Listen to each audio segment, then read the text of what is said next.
उस गौरवशाली गीत के साथ आज करेंगे जिसे सुनने के बाद हर हिंदुस्तानी का गर्व आसमान में पहुंच जाता है, क्योंकि ये सिर्फ एक गीत नहीं बल्कि वो वंदन है जो हिंदुस्तान को कश्मीर से लेकर कन्याकुमारी तक गढ़ता है।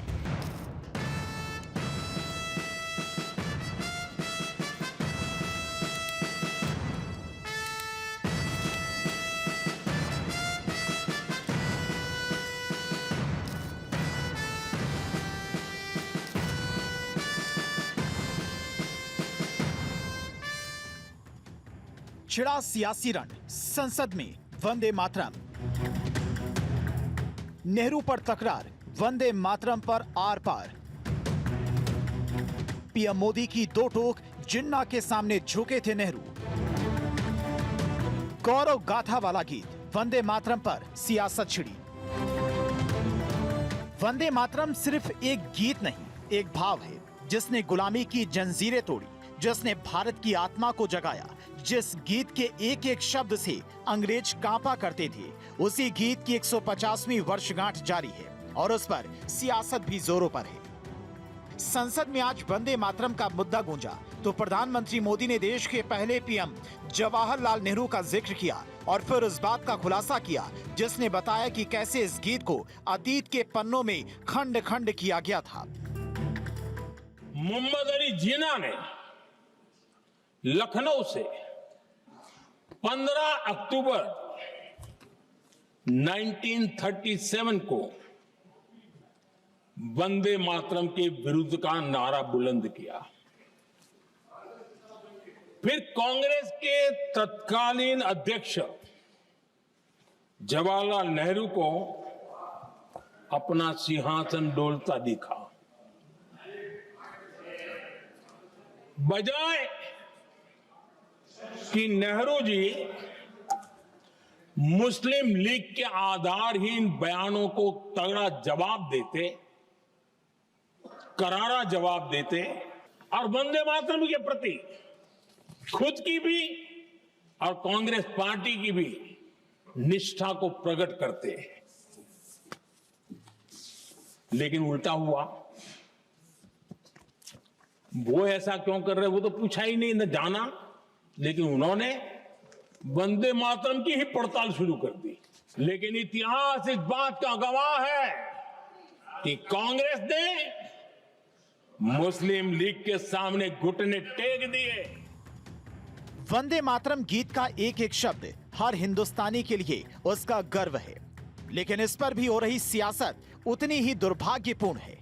संसद में आज वंदे मातरम को लेकर सत्ता और विपक्ष आमने सामने थे तो खुद प्रधानमंत्री मोदी ने इस गीत के गौरव का गुणगान किया, क्योंकि ये वो गीत है जो अंग्रेजों के खिलाफ एक आंदोलन बना, जिसने हिंदुस्तान को एक किया, अंग्रेजों को देश से बाहर खदेड़ दिया। वंदे मातरम गीत को बंकिम चंद्र चट्टोपाध्याय ने साल 1870 में लिखा था।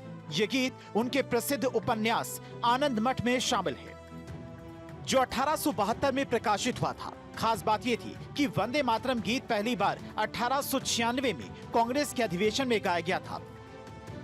यहां पर यह गीत किसी और ने नहीं बल्कि रविंद्रनाथ टैगोर ने गाया था, जिसके बाद यह आजादी की लड़ाई का नारा बन गया।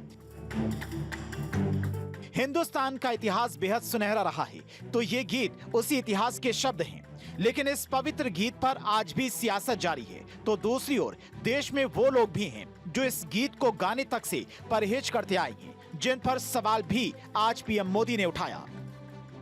यही वंदे मातरम है जिसने 1947 में देश को आजादी दिलाई। स्वतंत्रता संग्राम का भावात्मक नेतृत्व इस वंदे मातरम के जयघोष में था। जिस वंदे मातरम के कारण लक्षावधि लोग आजादी का आंदोलन चला रहे थे और उसी का परिणाम है कि आज हम सब यहां बैठे। और इसलिए हम सभी सांसदों के लिए, हम सभी जनप्रतिनिधियों के लिए वंदे मातरम के ऋण स्वीकार करने का ये पावन पर्व है। एक पूरा अध्याय जुड़ा है इस गीत के साथ। तो कहा यह भी जाता है कि वंदे मातरम पहले 3 से 4 पंक्तियों का छोटा सा गीत था। इस गीत में भारत की भूमि को माता कहकर संबोधित किया गया था। ये बांग्ला मिश्रित संस्कृत में लिखा गया था। वंदे मातरम आज भी लोगों के दिलों में देशभक्ति की अलख को जगाता है। हालांकि इसके बाद भी इस गीत पर छिड़ा विवाद देश को परेशान करता है। तो परेशान कोई और भी था। पीएम मोदी के वंदे मातरम को लेकर कई तरह के खुलासे को लेकर कांग्रेस से खुद प्रियंका गांधी ने इस बार जवाब दिया। हालांकि उनका जवाब भी सवाल के रूप में ही था, क्योंकि कांग्रेस सांसद ने संसद में हो रही बहस पर ही सवाल उठा डाला। वंदे मातरम उस आधुनिक राष्ट्रवाद की अभिव्यक्ति है जिसने भारत के लोगों को एक राजनीतिक और नैतिक आकांक्षा से जोड़ा, जिसने भारत के लोगों को एक साझा नियति के उत्तराधिकारी, एक साझा भविष्य के निर्माता के रूप में देखा। लेकिन आज की ये बहस मुझे कुछ अजीब सी लग रही है। जैसे मैंने कहा, ये गीत देश की आत्मा का हिस्सा बन चुका है। 150 सालों से देशवासियों के दिलों में ये गीत बस चुका है। 75 सालों से हमारा देश आजाद है। तो फिर आज इस बहस की क्या आवश्यकता है? वंदे मातरम पर आज संसद में आर पार जारी था। मोदी सरकार की तरफ से वंदे मातरम पर वो तथ्य पेश किए जा रहे थे जिनके बारे में दावा किया गया कि इन्हें हिंदुस्तान से छिपाया गया था। तो दूसरी ओर सत्ता पक्ष के टारगेट पर कांग्रेस थी। ऐसे में वंदे मातरम पर वर्सेस वाली लड़ाई लगातार संसद में जारी है। वह धरती जिस पर वंदे मातरम की रचना हुई थी, उसी धरती पर वर्ष 1937 में कांग्रेस ने वंदे मातरम गीत को खंडित करने का निर्णय लिया था। और अध्यक्ष महोदय, वंदे मातरम के साथ हुए राजनीतिक छल और अन्याय के बारे में सभी पीढ़ियों को जानना चाहिए। इसीलिए इस संबंध में चर्चा हो रही, क्योंकि यह अन्याय केवल एक गीत के साथ नहीं था, बल्कि आजाद भारत के लोगों के साथ था। उन लोगों के साथ हुआ जिनकी सांसों में आजादी की हवा वंदे मातरम की पुकार ने भरी थी। अध्यक्ष महोदय, उस पुकार को सीमाओं में बांधने की कोशिश इतिहास का मैं मानता हूं कि यह बहुत बड़ा छल था। वंदे मातरम किस संदर्भ में लिखा गया? ब्रिटिश के विद्रोह में वंदे मातरम का नारा कब लगाते थे? जब हम ब्रिटिश के अंदर हम खौफ पैदा करना चाहते थे। वंदे मातरम का नारा कब लगाते थे? जब हम ब्रिटिश को बताना चाहते थे कि हम डरेंगे नहीं, हम झुकेंगे नहीं।